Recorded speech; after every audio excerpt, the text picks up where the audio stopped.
신약성경 베드로후서 1장 12절부터 21절까지 말씀.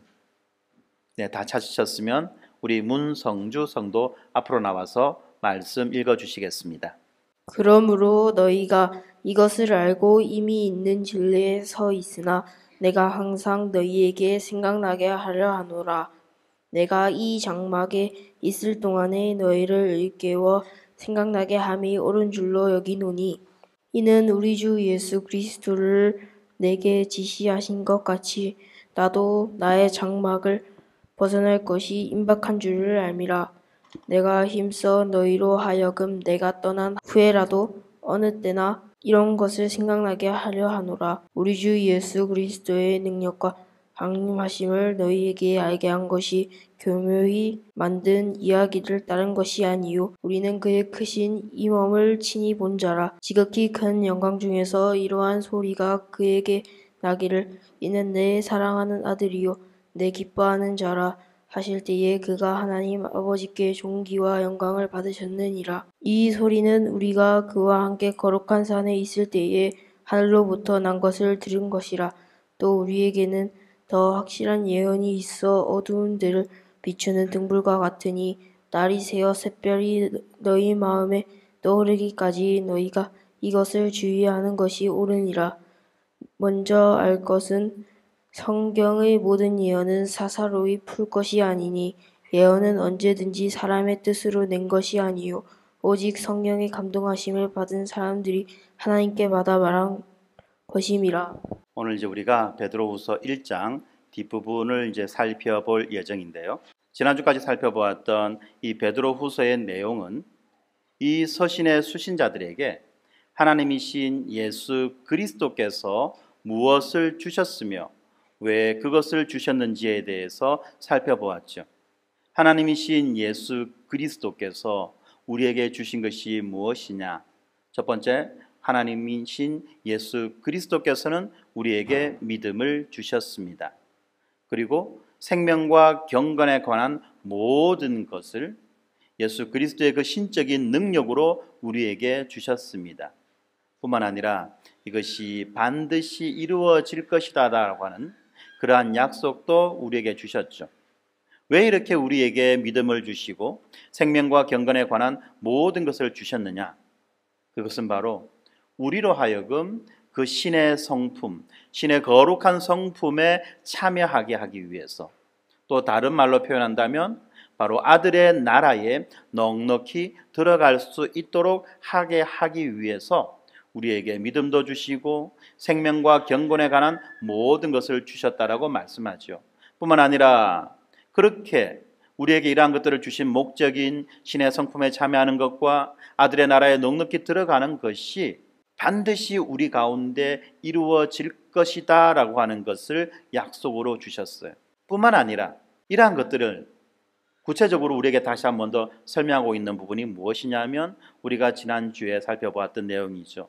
우리에게 주셨던 그 8가지 덕목, 믿음에서부터 출발하여서 사랑으로 완성되어지는 이 8가지 덕목이 바로 생명과 경건에 관한 것이고, 또한 이것이 신의 성품과 연관되어지는 것인데 이미 우리에게 이것을 주셨다는 거죠.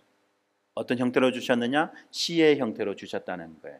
그래서 때로는 비록 우리가 경험적으로 체감적으로 알지 못한다 할지라도, 알 수 없다고 할지라도 이미 우리에게 시의 형태로 주셨다라고 하는 것을 우리가 알고 믿고 그것을 키우기 위하여 애쓸 때, 그것을 보존하기 위하여 애쓸 때 우리 안에 심겨진 이 씨앗들은 반드시 자라서 열매를 맺게 되는 것이죠. 바로 그것을 우리가 지난주 살펴보았습니다. 그리고 이제 오늘은 이제 그것과 연결되어지고 있는 말씀이죠. 12절에 보면 이렇게 되어 있습니다. 너희가 이것을 알고 이미 있는 진리에 서 있으나, 너희가 이것을 알고 이미 있는 진리에 서 있다라고 말하고 있습니다. 너희가 알고 있는 이것, 베드로 사도가 지금 말하고 있는, 지금 우리가 알고 있는 이것은 무엇이냐? 바로 앞에서 이야기했던 것이죠. 하나님이신 예수 그리스도께서 우리에게 믿음을 주셨습니다. 이 믿음이 그냥 보통 믿음이 아니죠. 엄청난 믿음이에요. 위대한 믿음이에요. 보배로운 믿음이에요. 제가 왜 이렇게 이야기합니까? 바로 이 믿음이 사도들과 동일한 그 믿음이라는 거예요. 우리가 별거 아닌 거 아니에요. 우리는 바로 이 사도들과 동일한 믿음을 가진, 그 위대하고 영광스러운 믿음을 가진 소유자라는 것을 성경이 이미 우리에게 말씀해 주시죠. 뿐만 아니라 우리에게 이미 생명과 경건에 관한 모든 것들이 심겨져 있어요. 주어져 있어요. 그리고 이것은 반드시 자랄 것이고 열매를 맺을 것입니다. 그리하여서 마침내 우리가 신의 성품에 참여하게 되어지고 아들의 나라에 넉넉하게 들어갈 수 있다는 것을 약속으로 주셨다는 것을 우리가 알고 있어요. 뿐만 아니라 이미 있는 진리에 서 있다. 이미 있는 진리. 흔히들 이 서신서에서 말하는 이 진리는 바로 복음과 연결되어 말할 수 있습니다. 그 사도들이 이미 그들에게 전해주었던, 그리고 그들이 지금 믿고 있는 그 복음의 진리, 또 다르게 표현한다면 그리스도를 아는 것이죠. 바로 이 그리스도를 알고 믿는 것, 그 진리 위에 서 있다고 이야기합니다. 우리 베드로 후서를 읽고 있는 자들, 그러한 자들은 어떠한 자들이냐? 이미 알고 있고 이미 있는 그 진리 가운데 서 있는 자들이라는 겁니다. 베드로는 여기에서 멈추지 않아요. 뭐라고 말합니까? 이어지는 말, 내가 항상 너희에게 생각나게 하려 하노라. 13절에 또 뭐라고 말합니까? 너희를 일깨워 생각나게 함이 옳은 줄로 여긴다. 그리고 또 15절에는 또 뭐라고 말합니까? 어느 때나 이런 것을 생각나게 하려 하노라.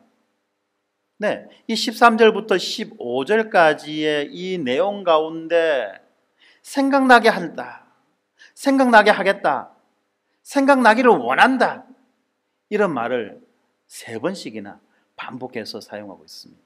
지금 이 편지를 받는 자들이 지금 베드로가 말했던 이미 알고 있는 내용, 이미 서 있는 진리, 이것을 몰라서 그런 것이 아니죠. 하나님이신 예수 그리스도께서 그들에게 무엇을 주셨는지, 어떤 약속을 주셨는지 그들이 몰라서 그런 것이 아니라, 그들이 예수 그리스도 그 십자가 복음을 몰라서, 잘 알지 못해서 가르쳐 주려고 하는 것이 아니라, 너희들이 비록 이것을 이미 알고 있고 이것을 이미 믿고 있지만 그럼에도 불구하고 뭘 하기 원한다? 항상 생각하기 원한다. 항상 기억하기 원한다. 항상 잊어버리지 않기 원한다라고 그렇게 말하는 거예요. 사도는요, 성도들의 이러한 상태에 만족하지 않는 거예요. 너희들이 다 알고 있잖아. 이미 믿고 있잖아. 그러니까 이제부터 너희들이 알아서 살아라. 제발 나 좀 귀찮게 하지 말고 너희끼리 좀 알아서 잘 살아봐라 라고 말씀하시는 것이 아니라, 잊으면 안 된대, 잊어삐면 안 된대, 생각하고 기억하고 또 생각하고 또 기억한다, 해야 된다라고 그렇게 말합니다. 지금 베드로가 뭐라고 말하면서 이래 이야기합니까? 내가 이 장막에 있을 동안에 너희를 일깨워 생각나게 함이 옳은 줄로 여긴다. 14절에는 내가 지금 이 장막을 벗어날 것이 임박했다. 그렇지만 내가 떠난 후에라도 너희들은 언제나 이것을 기억하고 생각해야 된다라고 그렇게 말하고 있는 거예요. 여기에서 장막에 있다, 장막을 떠난다는 이 말씀이 어떤 말이냐면, 내가 지금 이 땅 가운데 너희들 가운데 살아있을 때, 내가 지금 너희들에게 말로써 이 복음을 가르쳐 줄 수 있을 때 뿐만 아니라, 내가 죽어서 이 땅을 떠날 때에, 내가 죽어서 이 땅을 떠날 때라도, 떠나고 난 다음에라도 너희들은 이것을 잊지 않기를 바란다라고 그렇게 간절한 당부를 마치 유언처럼 하고 있다는 거예요. 왜 이렇게 말합니까? 무엇보다도 이것이 중요하기 때문에 그렇습니다. 우리가 어떤 존재인지, 우리가 무엇을 은혜로 받은 자들인지, 하나님이신 예수 그리스도께서 우리에게 주신 믿음과 생명과 경건에 속한 모든 것들의 결과가 어떤 것인지, 이런 것들을 우리가 분명히 알아야만 되는 거죠. 뿐만 아니라 사도들이 우리에게 전해준 그 복음, 그 예수 십자가 그 복음, 이것의 가치와 영광과 중요함을 우리는 반드시 알아야만 되는 것입니다. 바로 이것 때문에 사도는 말하고 또 말하고 또 말하는 거예요. 지금 베드로는 너무나도 중요하기 때문에 그 말을 하고 또 하는 거예요. 그런데 오늘날의 교회 현실들, 우리들의 삶의 현실들을 보면 어떻습니까? 복음을 들었다고, 복음을 안다고, 복음을 믿는다고 다시 한 번 더 그 복음을 듣자, 다시 한 번 더 그 복음을 살펴보자고 한다면 이미 아는데 말라고 들어. 이미 믿는데 왜 자꾸만 이야기해? 다시 말하면 그것은 우리에게 있어서 초등학문에 지나지 않아. 이제 우리는 좀 더 다른 거를 우리는 좀 알고 싶어. 이 세상에서 어떻게 하면 잘 살 수 있는지 이런 것들을 우리는 알고 싶단 말이야. 이런 식의 생각을 한다는 것입니다.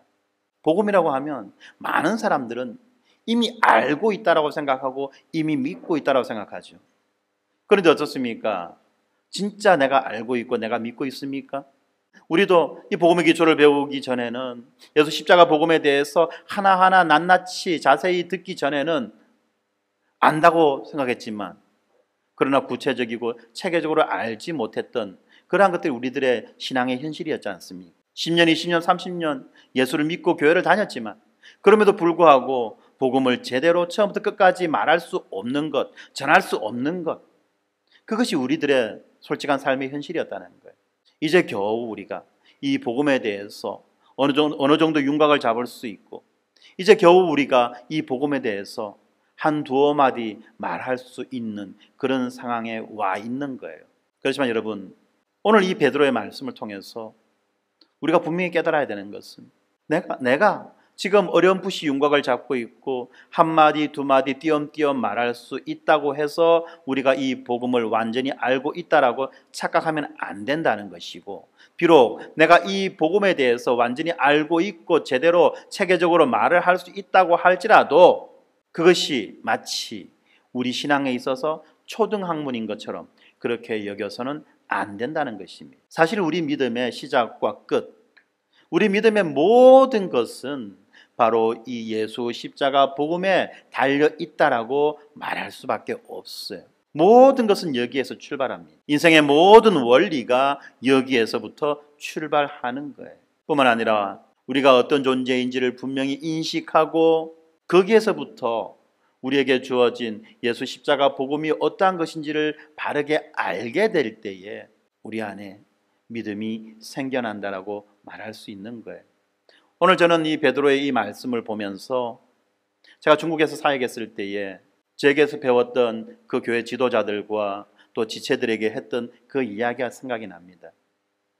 저는 항상 어떤 마음으로 그들을 가르치고 그들에게 복음을 전했느냐고 하면, 오늘 이 시간이 내가 이들에게 전해줄 수 있는 마지막 시간이 될 수도 있다라고 하는 것을 늘 마음속에 담고 있었어요. 중국이라고 하는 그 환경이 그렇게 복음에 대해서 적대적이고 우호적인 환경이 아니다 보니까 언제든지 추방당하는 것은 마음에 담고 마음에 두고 있어야만 하는 것이고, 그렇게 정부에 의해서 추방을 당하든지 아니면 어떤 사건이나 사고에 의해서 내가 이 땅을 떠나든지 알 수 없는 그런 상황 가운데에서 사역을 했었습니다. 그렇기 때문에 그때마다 저는 제게 배우는 그 사람들에게, 그 지체들에게 무엇이라고 자주 이야기하느냐면, 어쩌면 이것이 우리에게 있어서는 마지막 시간이 될 수 있다. 그것을 그렇게 이야기하면서 제가 그들에게 성경을 가르치고 복음을 전했던 그런 기억이 나는 거예요. 처음에 그들은 제가 그렇게 말을 하면은 너무 부담스럽게 여기거나 잘 믿지 않죠. 그렇지만 왜 제가 그 이야기를 하는지를 이해하게 될 때 그들은 어쨌든지 간에 제가 그들에게 전해주었던 말 한마디 한마디를, 비록 때로는 어눌하고 서툰 중국어로 말을 하지만 그 말 한마디 한마디를 놓치지 않으려고 눈빛이 초롱초롱하고 그 한마디 한마디를 기억하려고 열심히 노트에 필기도 하고 하는 모습들을 보았습니다. 그리고 어느 날 정말로 제가 이야기했던 그것이 현실이 되어져서 이제 마지막 그 수업을 하고 제가 그 땅을 떠나오게 되었죠. 제 그 상황들을 이 베드로가 우리에게 해줬던 이 말씀과 비교해 볼 때 그렇습니다. 정말로 이것이 베드로로서는 할 수 있는 그의 최선의 그리고 최고의 당부였다라고 그렇게 생각이 되는 거예요. 우리가 어떤 존재인지, 이 사도가 우리에게 어떤 복음을 전했는지 이것을 우리가 잊어서는 안 된다라고 그렇게 말을 하고 있는 거예요. 왜 그러냐? 이것이 우리의 전부가 되기 때문에 그렇다는 거예요. 사랑하는 성도 여러분, 복음이라는 것이 아무것도 아닌 게 아니에요. 너무나 또 많이 모든 교회에서 모든 설교자들이 입을 열면 복음이라고 그렇게 복음이라는 두 글자 단어는 떠올리지만 정작 그 복음의 내용이 무엇인지, 그것이 어떠한 의미가 있고 우리 안에서 어떤 역사를 하고 어떤 작용을 하는지에 대해서는 제대로 말해주지 않는 것이 우리들의 주변 상황이고 현실입니다. 왜냐하면 많은 사람들이 복음은 초등학문이라고 생각하고 있고 복음은 이미 알고 있다라고 그렇게 여기기 때문에 그렇다는 거예요. 그런데 베드로는 그렇지 않지요. 이것이 초등학문이 아니라, 이것이 이미 알고 있다고 해서 지나갈 것이 아니라 이것이 우리의 전부다. 이것보다도 더 중요한 것은 없다라고 지금 말씀하고 있는 것입니다. 그래서 너희들이 반드시 기억하고 반드시 생각해야 된다. 잊어서는 안 된다. 잊어서는 안 된다라고 그렇게 말씀하는 거예요. 그러면서 지금 베드로전서 1장 1절부터 11절까지의 그 말씀을 통해서 우리에게 보여주는 우리의 정체성, 우리가 어떤 자인지, 하나님이 우리에게 어떤 약속을 주셨는지, 우리가 어떤 소망을 가지고 있는지, 이것을 베드로는 뭐라고 말하느냐 하면 그가 그냥 지어낸 것이 아니다라고 말하죠.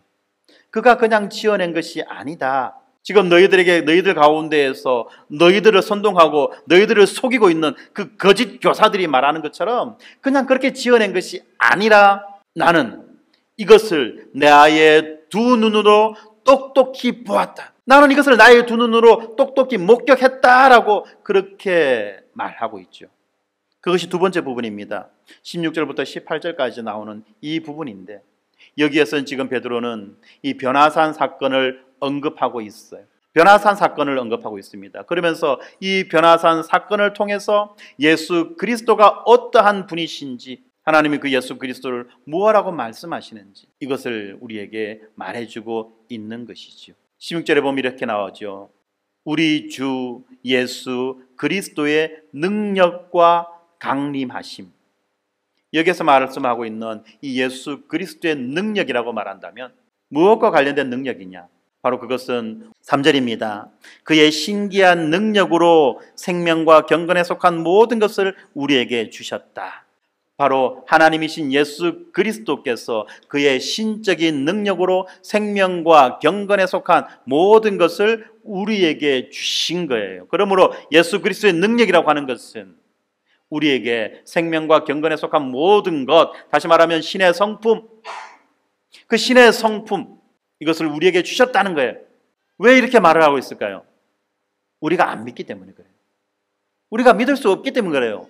왜냐하면 이것은 엄청난 사건이죠.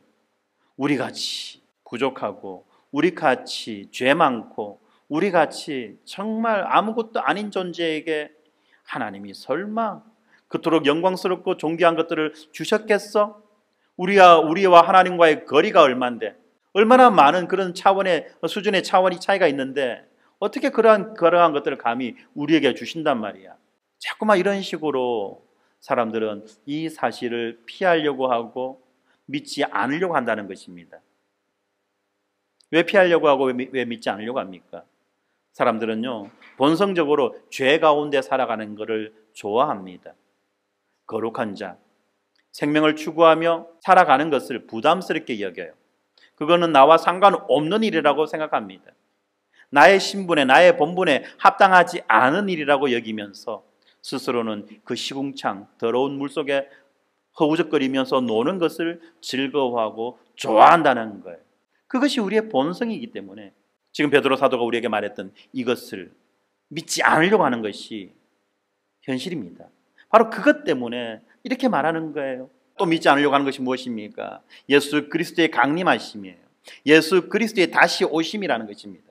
그러면 이 다시 오신다라고 하는 예수 그리스도의 강림 또는 재림이라고 하는 이 말 속에 포함되어 있는 엄청나게 많은 의미들이 있지요.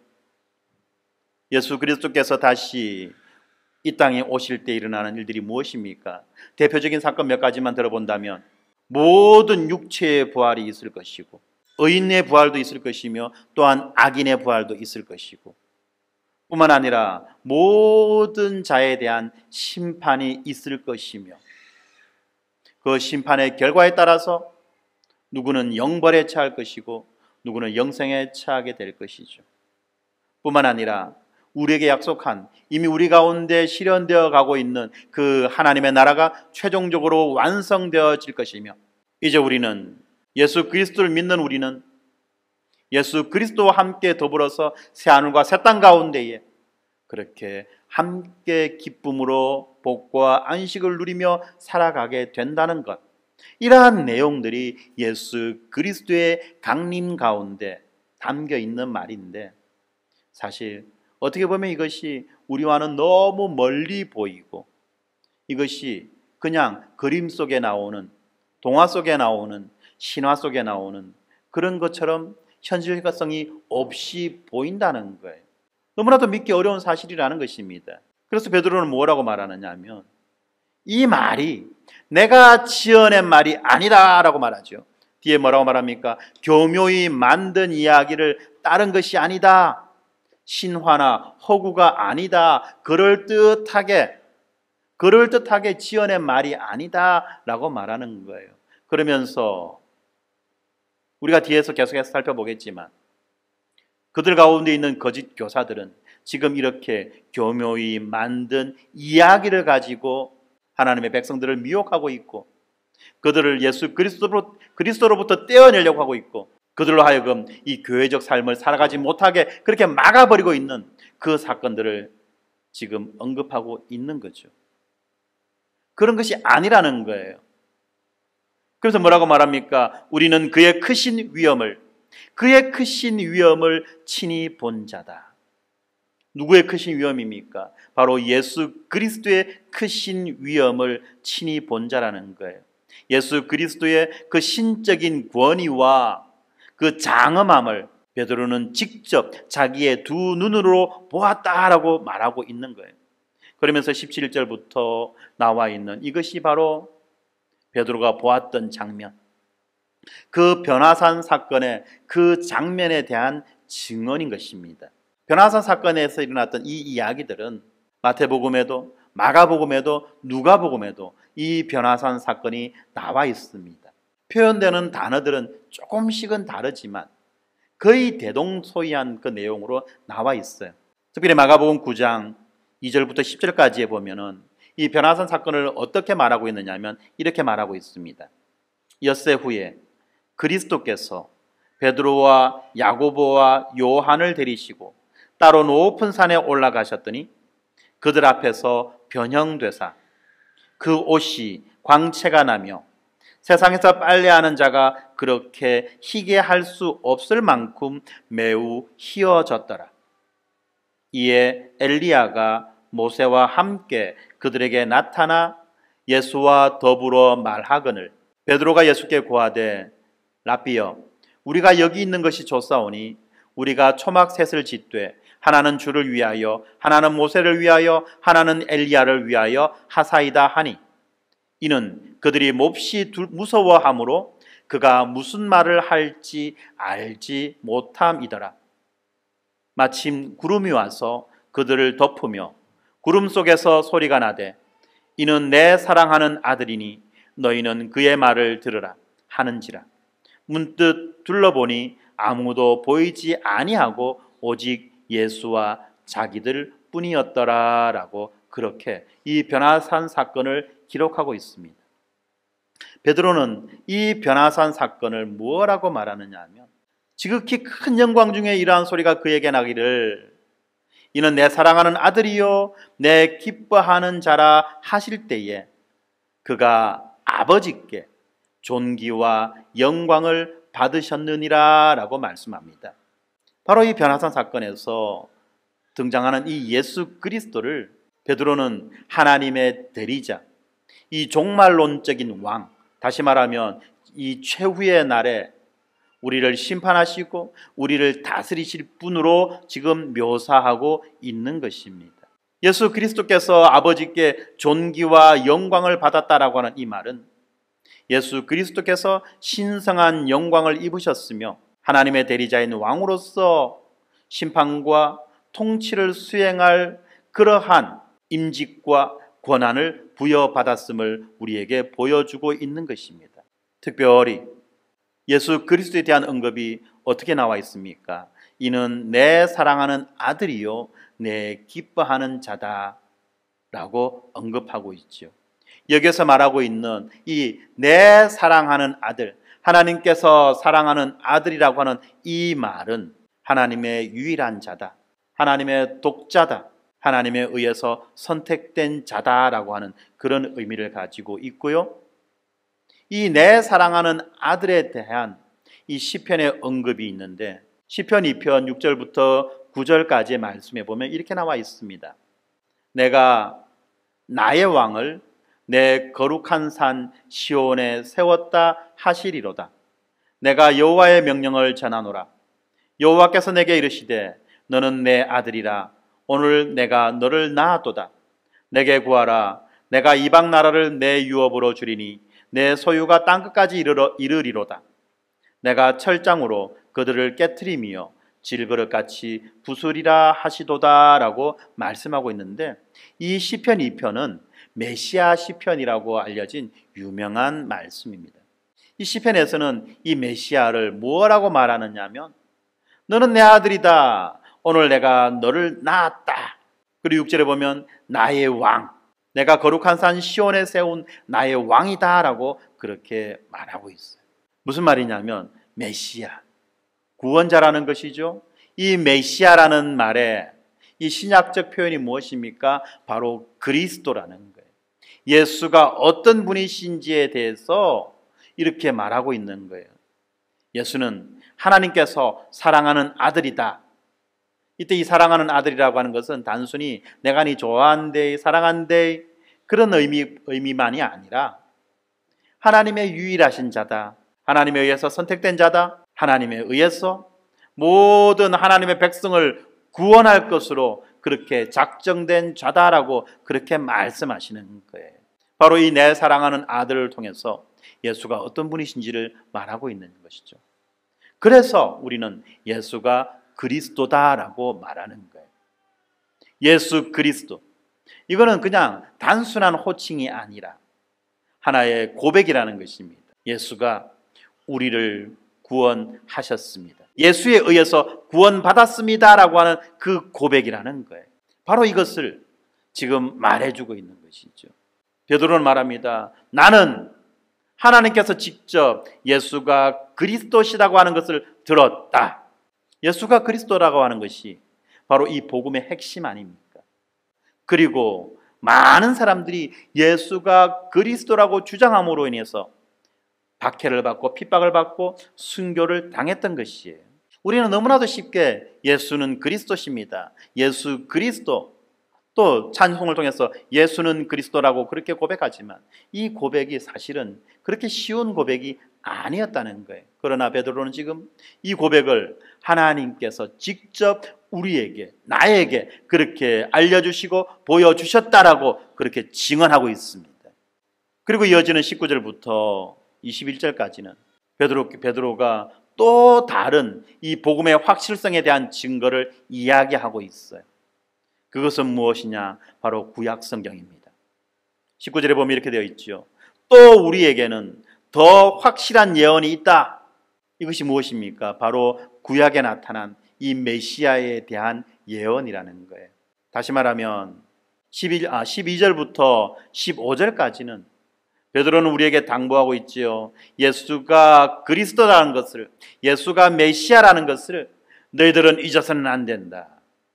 너희들은 잊어서는 안 된다. 너희들은 잊어서는 안 된다라고 그렇게 말하고 있고, 이어지는 16절부터 18절까지는 왜 예수가 그리스도냐? 왜 예수가 메시아냐? 하나님께서 내가 듣고 내가 보는 그 장면 가운데에서 직접 친히 말씀하셨다라고 그렇게 근거를 삼고 있고, 두 번째 19절부터 21절까지는 뿐만 아니라 구약 성경에서도 예수가 메시아다, 예수가 그리스도다라고 그렇게 말씀하고 증언하고 있다라고 그렇게 이야기하고 있는 것이 오늘 우리가 보는 이 본문의 내용적 구조라는 것입니다. 그러면서 이 더 확실한 예언, 이 구약에 나타난 이 메시아 예언에 대해서 뭐라고 말하느냐 하면 어두운 데를 비추는 등불과 같다. 이 예언이 바로 등불이라는 것입니다. 어떤 등불입니까? 어두운 데를 비추는 등불이라는 거예요. 등불이 어두운 곳에 비칠 때 비록 희미하게나마 이 사물의 형체들이 드러나 보이고, 또 그 등불 아래에서 사람은 일상을 살아갈 수 있는 것입니다. 모든 일들을 분별하고 판단하고 확인하는 그러한 수단으로서 이 등불이 나와 있는데, 지금 베드로는 뭐라고 말하느냐? 구약에 나타난 이 메시아 예언들이 예수 그리스도에 대해서 말해주고 있다. 예수 그리스도께서 우리에게 하신 그 일에 대해서 말해주고 있다. 지금 이것을 이야기하는 거예요.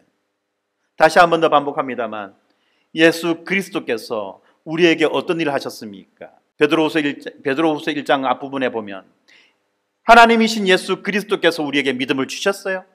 하나님이신 예수 그리스도께서 그의 신적인 능력으로 우리에게 생명과 경건에 속한 모든 것을 주셨어요. 뿐만 아니라 하나님이신 예수 그리스도께서 우리에게 약속을 주셨습니다. 이것이 바로 예수 그리스도에 대한 이야기이고 고백입니다. 왜 그렇게 하셨느냐? 우리로 하여금 신의 성품에 참여하게 하기 위해서다. 왜 그렇게 하셨느냐? 우리로 하여금 그 아들의 나라에 넉넉하게 들어갈 수 있도록 하기 위해서다라고 그렇게 말씀하죠. 다시 말하면 죄와 사망의 그늘에서 벗어나서 이제는 복과 안식의 나라, 생명의 나라로 들어갈 수 있게 하기 위해서다라고 하는 그 말씀을 하시는 거예요. 그 내용이 어디에 나와 있습니까? 첫 번째는 베드로가 직접 보고 들었다는 것입니다. 그리고 또 그 내용이 어디에 나와 있습니까? 구약 성경에 자세히 나타나 있다는 것입니다. 그러므로 우리가 이 구약 성경을 바르게 알 때에 우리는 사건의 되어감을, 상황의 되어감을, 모든 것들을 우리가 분명히 알 수 있고 믿을 수 있다는 것이에요. 어두운 데를 비추는 등불과 같은 역할을 하고 있기 때문에. 그런데 우리에게는 이 등불만 있는 것이 아니죠. 이제 날이 새어서 샛별이 우리 마음에 떠오릅니다. 날이 새어서 샛별이 떠오른다는 것은 이제는 한밤중이 지나고 머지않아 태양이 떠오른다는 것이죠. 뿐만 아니라 여기에서 말하는 이 샛별이라고 하는 것은 예수 그리스도에 대한 또 다른 표현 중에 하나이기도 합니다. 그래서 이 말을 날이 새어 샛별이 너희 마음에 떠오른다는 것은 우리가 성경을 통해서 예수 그리스도를 분명하고 확실하게 알게 되는 것 뿐만 아니라 예수 그리스도께서 우리에게 다시 오셔서 우리에게 모든 것을 확실하고 명확하게 가르쳐 주신다는 것을 의미하고 있어요. 이제 머지않아 태양이 떠오를 것입니다. 태양이 떠오르면 이제 더 이상 등불은 필요가 없지요. 모든 것이 이 햇빛 아래, 찬란한 햇빛 아래에 분명하고 뚜렷하게 드러나는 것입니다. 비록 어두운 데를 밝히는 등불처럼 부족하나마 그래도 충분하게 우리에게 주어져 있는 것이 있는데, 그것이 무엇이냐? 바로 구약에 나타난 이 메시아 예언이라는 거예요. 그래서 우리가 이 구약 성경을 바르게 읽을 때, 우리가 구약 성경을 온전히 읽을 때에 우리는 예수가 어떤 분이신지, 그가 우리를 위하여 어떤 일을 하셨는지를 분명히 알 수 있게 된다는 거예요. 그렇기 때문에 20절에 뭐라고 말합니까? 성경의 모든 예언은 사사로이 풀 것이 아니다라고 하는 이 말이 왜 나왔느냐 하면, 지금 베드로를 비방하고 예수 그리스도로부터 하나님의 백성들을 떼어놓으려고 하는 이 거짓 선지자들이 뭘 가지고 장난친다는 것입니까? 바로 이 성경을 가지고 장난친다는 거예요. 이 성경을 가지고 장난치는 사람들이 있다는 것입니다. 그래서는 안 된다는 것을 지금 이렇게 말씀하고 있어요. 그러면서 21절에 예언은 언제든지 사람의 뜻으로 낸 것이 아니라 오직 성령의 감동하심을 받은 사람들이 하나님께 받아서 말한 것이다 라고 말하면서 이 성경이 어떻게 기록되어졌는지를 이야기하고 있지요. 뿐만 아니라 이 성경은 사사로이 해석할 것이 아니라 누가 해석을 해야 된다는 것입니까? 교회 공동체가 이 성경을 해석해야 된다라고 그렇게 말씀하고 있는 거예요. 그러므로 이 말씀을 받은 우리 교회 공동체는 어떻게 해야 됩니까? 부지런히 말씀을 살피고 읽고 연구해서 어두운 데를 비추는 등불과 같이 이 말씀을 통해서 우리 주변의 어두움을 밝히고 우리 인생의 어두움을 밝히고 우리의 예수 그리스도에 대한 그 무지한 그 어두움을 밝혀 드러내어 예수 그리스도를 분명히 인식하고 그를 분명히 믿어야만 한다라고 그렇게 말씀하고 있는 거예요. 사랑하는 성도 여러분, 베드로가 왜 이런 이야기를 하겠습니까?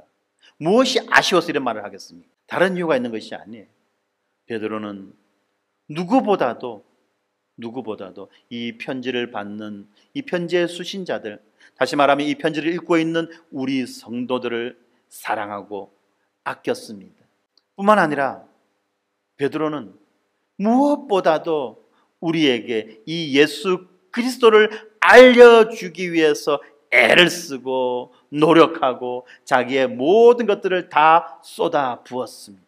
그리고 우리로 하여금 이 예수 그리스도를 분명히 알고 믿어 그가 주시는 모든 약속을 받아 누리는 자가 되기를 그렇게 소망하고 소원했다는 거예요. 바로 그것 때문에 베드로는 그의 마지막이 그의 백성들과 함께 그의 백성들 가운데에서 순교했던 것이었습니다. 오늘 본문이 우리에게 말씀하는 것, 이것은 무엇입니까? 지금 우리는 무엇을 알아야만 합니까?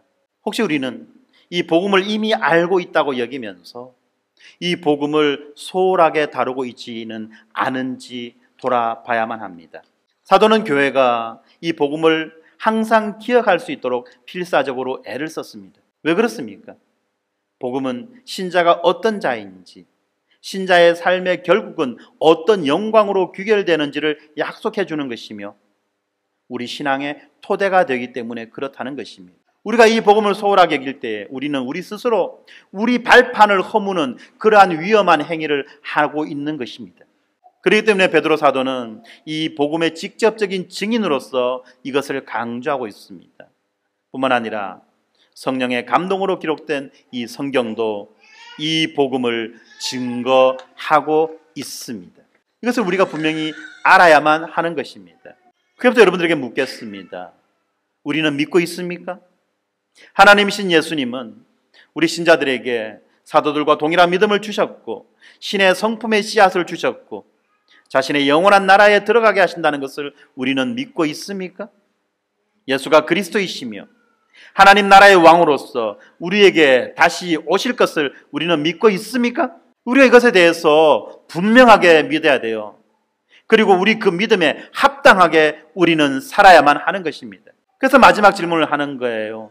바울이 그토록 알려주고 싶어하고 기억할 것을 당부하는 그 복음을 우리는 얼마나 중요하게 여기며 거기에 마음을 두고 살아가는지를 돌아봐야만 하는 것입니다.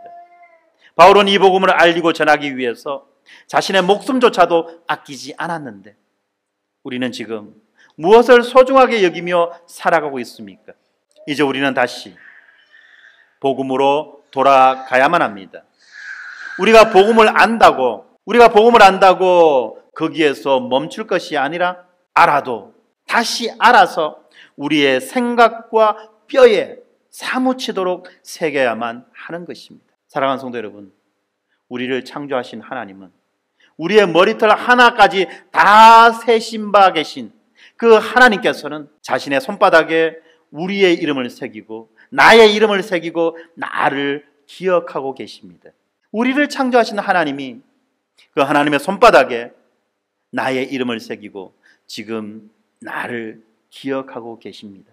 그런데 나는 예수 십자가 그 피 묻은 복음을 얼마나 가슴에 그리고 우리의 심장에 새겨 놓았습니까? 이사야서 49장 14절부터 16절까지 이런 말씀이 나옵니다.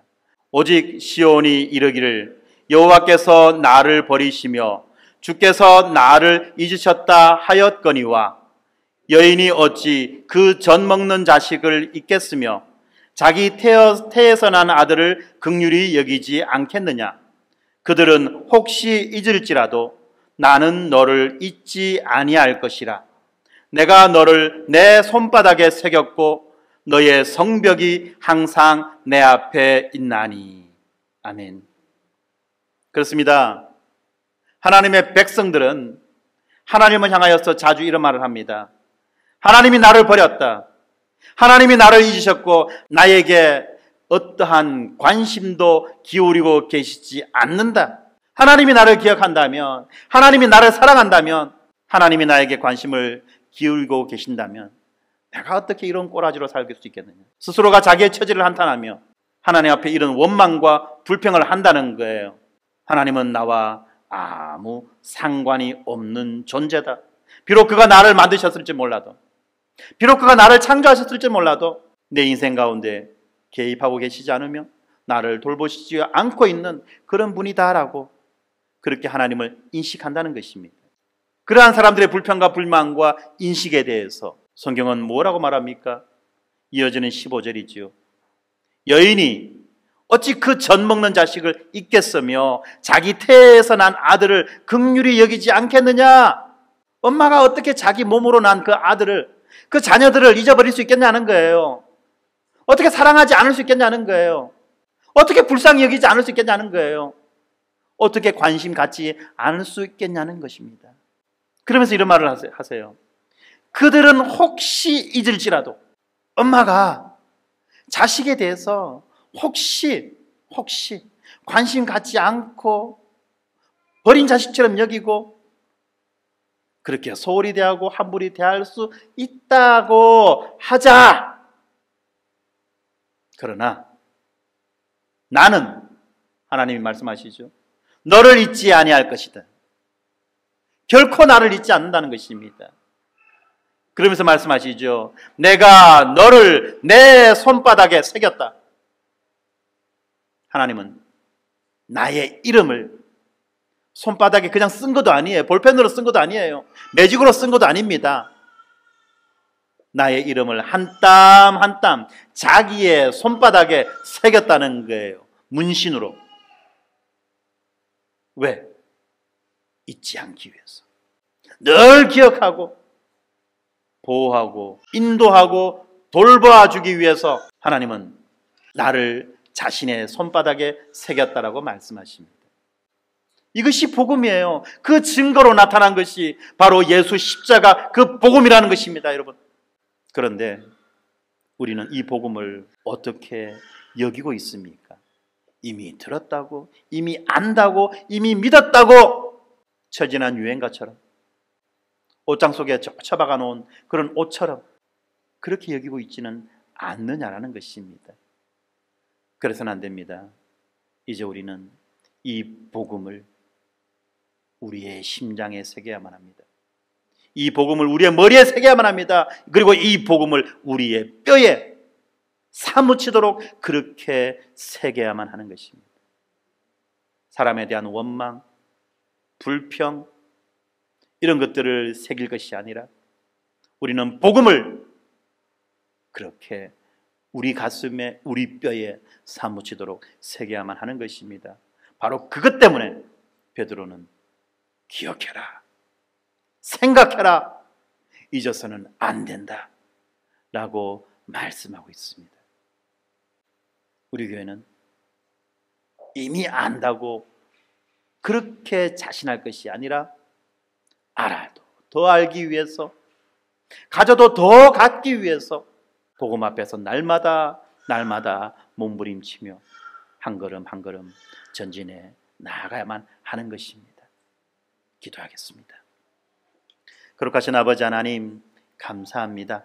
오늘 말씀을 통해서 이 베드로 사도가 우리에게 예수 그리스도가 우리에게 무엇을 주셨으며 그가 어떠한 분이신지를 우리로 하여금 날마다 기억하고 생각하라고 말씀하셨던 것처럼 이제 우리가 하나님 앞에서 이 복음을 기억하고 새기고 다시 반복하고 반복할 것을 다짐합니다. 우리에게 은혜 주셔서 이 복음을 더 잘 알게 하시고 이 복음의 메인자로서 복음에 합당한 삶을 살아가게 하시고 이 복음이 우리에게 주는 하나님 나라의 그 풍성한 안식과 복을 충만하게 누릴 수 있도록 축복하여 주시옵소서. 그리하여서 우리 사랑하는 성도들 모두가 복음에 합당한 삶을 살아가는 거룩하고 복된 자들이 되게 하여 주시옵소서. 예수님 이름으로 기도드렸습니다. 아멘.